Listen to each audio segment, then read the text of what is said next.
Hi, I've been reading the book of Esther, and it's a story of the main thing that I've often been told about this is this one phrase that we find near the end: for such a time as this. Esther was put in a position of authority for such a time as this to save her people from destruction when an evil plot was hatched to get rid of all the Jews in the nation.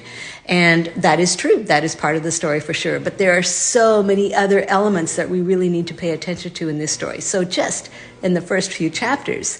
So the king is throwing a big party and for all the men, and the queen Vashti is throwing her own separate party for all the women. And at one point the king says, "Hey, bring Vashti over here. I want to show her off. She's so beautiful, and we'll crown her. It'll be great." And Vashti says no. So apparently women aren't supposed to say no to men, because there are some consequences that come as a result of this. The first and the most important one being she is then dethroned as queen, and you kind of just never hear from her again.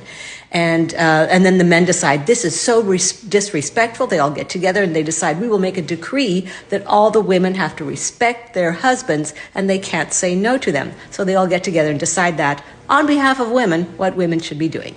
And it's really ridiculous. And the whole story is kind of an interplay between this, the role that women are supposed to play, which is always saying yes to men, never contradicting them, none of this. And then finally, when Esther makes a request, the king says yes to her.